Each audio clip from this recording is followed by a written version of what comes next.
camera speed. Now, here is a motion picture film.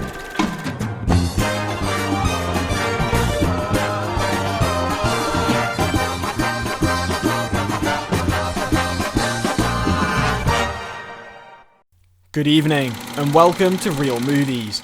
Tonight's film is just as much a British tradition as fish and chips, red buses, Paddington Bear, and the pub. It is the ultimate British crime film. Tonight's movie is The Long Good Friday. Released in 1980, The Long Good Friday is a tale of a small fish discovering a very big pond, as Harold Shand, the king of London's gangsters, played by Bob Hoskins, makes a bid to form a partnership with the American Mafia with the hopes of going legit. On the day the deal is to be signed, things start to explode, literally. The film was the product of two Barrys, written by Barry Keith for producer Barry Hanson, who worked for the film subsidiary of Thames Television, which had given audiences such classics as The Sweeney, Minder, The Tomorrow People, and The Avengers. It looked like the film would be a television affair, right up until the point the film was completed, with financing from Lou Grade, the cigar-chomping impresario of 20th century British television, through one of his companies under his Incorporated Television Company banner. If history had been very different, The Long Good Friday would have been broadcast on TV with massive cuts at the end of March of 1981, after Grade objected to what he saw as glorification of the IRA.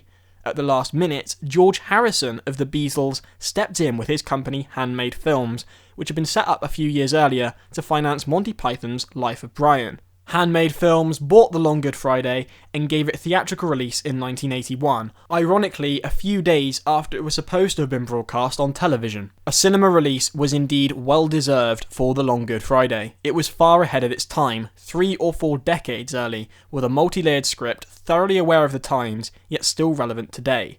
Directed by John Mackenzie, there's a distinct undertone of Thatcherism pinned to the ambition of Harold.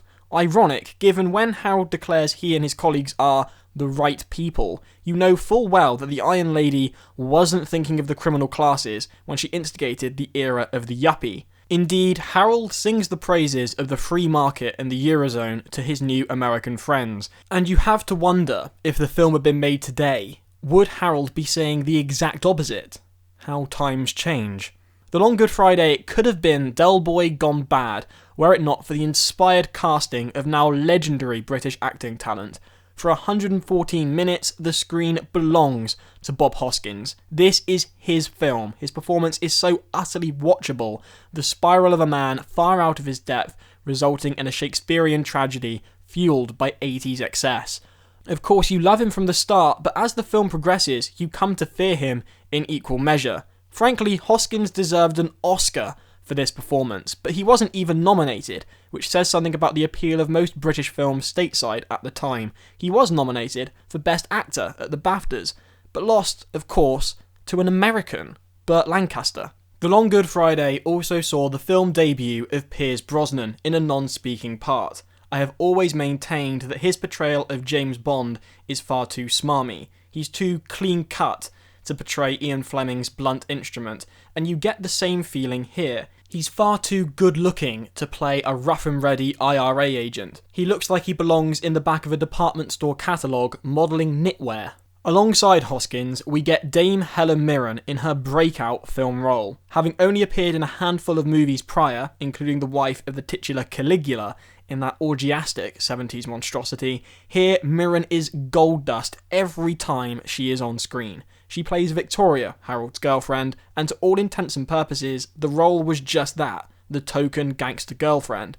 But rather than just play to character type, Mirren creates a human, multi-layered character in Victoria, a confident woman who you don't quite believe is as posh as she would like you to think. But what you do believe is her commitment to Harold and her fear when the chips are down. From fantastic writing and sublime acting comes a film that is every bit as good as you'd hope given its reputation. The score beautifully captures the essence of the film, the lush orchestral sounds of old bulldozed out of the way by then modern synthesizers, which have since dated, yet perfectly captures the feel of the decade. Out with the old and in with the new, no looking back. There are two moments in particular that caught my attention. The point of view shot through the meat freezers, where London's usual suspects are lined up, is both disorientating and fantastic. Meanwhile, the scene where the new widow cries her eyes out, clutching her 2 children by her husband's fresh grave, is properly harrowing. The reason the film works so well is because it is real. Even the glamour is real. It's the glamour that comes with the gangster life, shallow and easily lost no matter how far up the ladder you get. As they say, the higher you climb, the more people are waiting to watch you fall. The Long Good Friday is a gripping, near-murder mystery where the victim is still alive, the looming sense of inevitability ever present, with every element coming together like a symphony of a British crime film. Without The Long Good Friday, there would be no Lock, Stock and Two Smoking Barrels, no Gangs of London, and no Peaky Blinders. It was event television before event television, blown up on the big screen. So, don't come home until you find who done it, and keep it cult. This is The Long Good Friday.